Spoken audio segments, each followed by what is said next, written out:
Jharkhand high court की 3 सदस्यीय वृहद पीठ ने जेपीएससी और जेएसएससी की प्रतियोगी परीक्षाओं में आरक्षित श्रेणी के अभ्यर्थियों के जाति प्रमाण पत्र रद्द करने से जुड़े अहम मामलों में गुरुवार को सुनवाई पूरी कर ली। इस सुनवाई के बाद अदालत ने अपना फैसला सुरक्षित रख लिया है। जोहार, मैं हूं आंचल और आप देख रहे हैं लोकतंत्र 19। आइए जानते हैं पूरी खबर।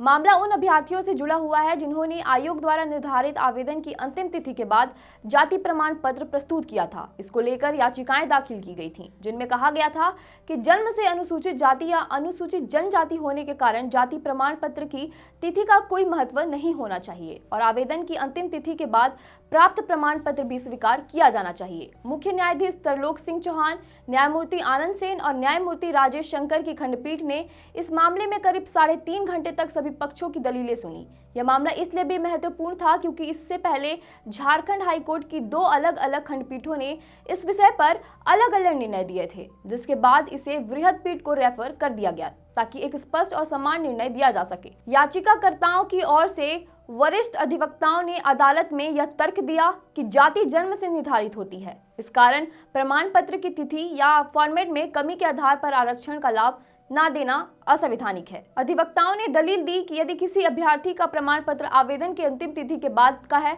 तो वह आरक्षण पाने का अधिकार है क्योंकि उसकी जाति जन्म से तय है। उन्होंने यह भी कहा कि तकनीकी आधार पर प्रमाण पत्रों को अमान्य करना हजारों अभ्यर्थियों के साथ अन्याय होगा। दूसरी ओर राज्य सरकार और आयोग की ओर से सुप्रीम कोर्ट से कई निर्णय का हवाला देते हुए यह कहा गया कि भर्ती प्रक्रिया में पारदर्शिता और समानता बनाए रखने के लिए यह आवश्यक है कि सभी अभ्यर्थी विज्ञापन में निर्धारित तिथि और फॉर्मेट के अनुसार ही प्रमाण पत्र प्रस्तुत करें। आयोग के अधिवक्ताओं ने कहा कि अगर अंतिम तिथि के बाद जारी प्रमाण पत्र को मान्यता दी जाती है तो यह उन अभ्यर्थियों के साथ अन्याय होगा जिन्होंने सभी शर्तों का समय पर पालन किया।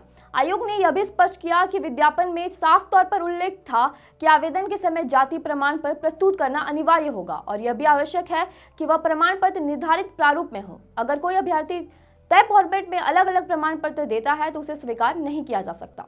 इसके अलावा 7वीं से 10वीं जेएसएससी परीक्षाओं से संबंधित याचिकाओं को वृहद पीठ में अलग करते हुए एकल पीठ को स्थानांतरित कर दिया है ताकि ये मामलों का स्वतंत्र रूप से सुनवाई कर सके। न्यायमूर्ति एस चंद्रशेखर और न्यायमूर्ति रत्नाकर भेंगा की खंडपीठ ने पहले इसे मामले को वृहद पीठ को रेफर किया था, जिसमें यह तय किया गया था कि क्या जाति प्रमाण पत्र आवेदन की अंतिम तिथि के बाद का होते हुए भी मान्य हो सकता है। साथ ही यह भी पूछा गया था कि क्या आयोग द्वारा निर्धारित प्रमाण पत्र फॉर्मेट और तिथि की शर्तें संविधान सम्मत है या नहीं। याचिकाकर्ताओं के वकीलों से यह भी दलील दी कि कई ऐसे अभ्यर्थियों को मेरिट से अधिक अंक प्राप्त हुए हैं, लेकिन उनका चयन सिर्फ इस कारण से नहीं हो सका कि उनके प्रमाण पत्र विज्ञापन के फॉर्मेट से मेल नहीं खाते थे। वह प्रमाण पत्र बाद में बनवाए गए थे। आयोग ने ऐसे सभी प्रमाण पत्रों को अमान्य कर दिया, जिससे कई उम्मीदवारों का चयन वंचित रहना पड़ा। कोर्ट में बहस के दौरान यह भी स्पष्ट किया गया कि आयोग का कहना है कि आरक्षण का लाभ उन्हीं को मिलेगा जो आवेदन की अंतिम तिथि तक सभी जरूरी दस्तावेजों को निर्धारित प्रारूप में प्रस्तुत करेंगे, अन्यथा चयन नहीं किया जाएगा।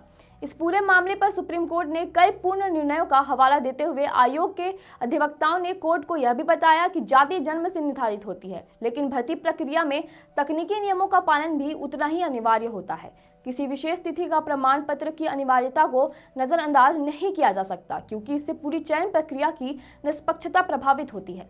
अंततः 3 सदस्यीय वृहद पीठ ने दोनों पक्षों की दलीलें सुनने के बाद इस महत्वपूर्ण मामले में अपना फैसला सुरक्षित रख लिया है। अब सभी को अदालत के अंतिम निर्णय का इंतजार है, जो राज्य की आगामी नियुक्तियों और आरक्षण नीति पर प्रभाव डाल सकता है। इस पर आपकी क्या प्रतिक्रिया है, हमें कमेंट करके जरूर बताएं। शुक्रिया।